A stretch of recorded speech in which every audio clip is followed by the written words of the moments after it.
civilization, like civilization, is not something that can be created alone. Climbing the Dark Mountain cannot be a solitary exercise. We need bearers, Sherpas, guides, fellow adventurers. We need to rope ourselves together for safety. Like the best writing, we need to be shaped by the ground beneath our feet, and what we become will be shaped, at least in part, by what we find on our journey. Paul Kingsworth and Dougald Hine.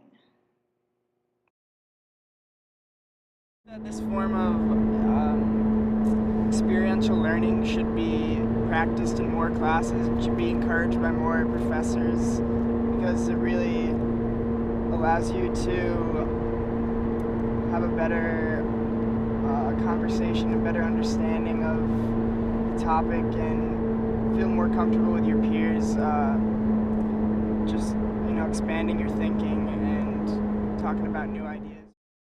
I think that it was really cool having student-led discussions from students who had taken this class and done all the reading, so they had a background on it, but I think that they were also newly exposed to these topics as well, so they knew what it was like to be fresh on this information and to be only just contemplating it themselves.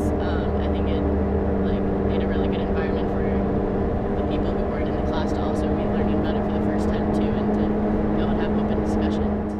Not being in the class, I didn't know much about radical environmentalism before this trip, but after spending the night in the cabin with some of the kids in the class, I learned a lot about basic terms of radical environmentalism, talked about civilization and ecofeminism, and I learned a lot about everyone on the trip's values and their passions and what drove them to get into their environmental fields. Having a deliberate space where we go and talk about something by choice and in an open environment where everyone's actively listening and being respectful, and that facilitates the best kind of conversation. I think it was some of the most honest conversation I've ever had, and I don't think it didn't seem like anyone was scared to express their opinion, and no one ever was shooting anyone down or